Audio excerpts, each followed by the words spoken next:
Hello viewers, আমরা আজকে পড়ব কি বাস্তুতন্ত্র কি এবং বিয়োজক বলতে কি বোঝায়। এক নম্বরে হলো কি বাস্তুতন্ত্র। যে কোনো একটি পরিবেশের অজীব এবং জীব উপাদানসমূহের মধ্যে পারস্পরিক ক্রিয়া আদান প্রদান ইত্যাদির মাধ্যমে পরিবেশে যে তন্ত্র গড়ে ওঠে তাই বাস্তুতন্ত্র। তাহলে যে কোনো একটি পরিবেশের অজীব এবং জীব উপাদানসমূহের মধ্যে পারস্পরিক ক্রিয়া আদান প্রদান ইত্যাদির মাধ্যমে যে তন্ত্র গড়ে ওঠে তাই বাস্তুতন্ত্র। আচ্ছা, এরপরের প্রশ্ন আমাদের ছিল কি বিয়োজক বলতে কি বোঝায়। পরিবেশের যেসব অণুজীব মৃত উদ্ভিদ ও প্রাণীর দেহের উপর ক্রিয়া করে তাদেরকে বিয়োজক বলে। তাহলে কি পরিবেশে যেসব অণুজীব মৃত উদ্ভিদ ও প্রাণীর দেহের উপরে ক্রিয়া করে তাদেরকে বিয়োজক বলে। বিয়োজকের ক্রিয়ার ফলে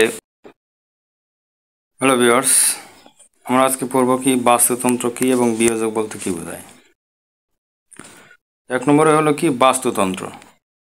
যে কোনো একটি পরিবেশের অজীব এবং জীব উপাদানসমূহের মধ্যে পারস্পরিক ক্রিয়া আদান প্রদান ইত্যাদির মাধ্যমে পরিবেশে যে তন্ত্র গড়ে ওঠে তাই বাস্তুতন্ত্র।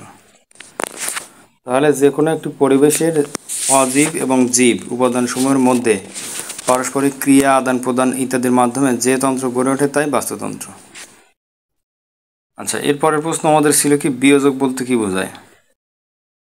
পরিবেশের যেসব অণুজীব মৃত উদ্ভিদ ও প্রাণীর দেহের উপর ক্রিয়া করে তাদেরকে বিয়োজক বলে।